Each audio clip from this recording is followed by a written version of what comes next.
नमस्कार, मी मीनाताई वानरे. तुमचं माझ्या चॅनलवर मनापासून स्वागत. एकदा एका माणसाने एका कारागिराला विचारलं की तू एक घर किती दिवसात बनवतो. तो हुशार होता, सुशिक्षित होता, वैचारिक होता.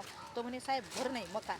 तर मग तो माणूस हसला, म्हणे घरात आणि मकानात फरक काय आहे. तो म्हणे ज्याचे उंच उंच दरवाजे असतात, लक्झरी सोफे असतात, लक्झरी फर्निचर असते, एअर कंडिशन असते, आणि ज्या घरात रोज पंचपक्वान्नाचं जेवण बनवल्या जाते त्याले मकान म्हणतात.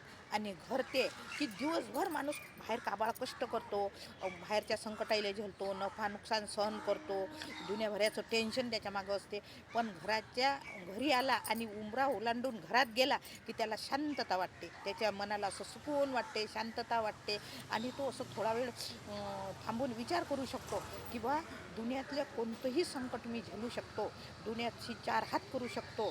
बाहेर काही जरी टेन्शन मला असलं तरी घरी आल्यावर मला शांती मिळते. त्याला घर म्हणतात.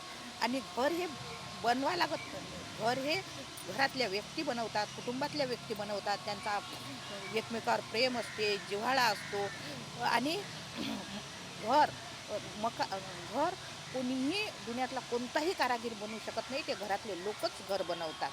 आणि बाहेर कितीही संकट असले, कितीही टेन्शन असलं, कितीही चार हात कोणाशी करायला लागले, तरी घरात आल्यावर ज्या माणसाला टेन्शन भेटते त्याला किती दुःख आहे त्याचं त्यालाच माहीत. आणि अशा प्रोसेसमधून जाणारे व्यक्ती किती दुःखी असतात हे त्यांचं त्यांनाच माहीत. आवडल्यास लाईक, शेअर, सबस्क्राईब जरूर करा.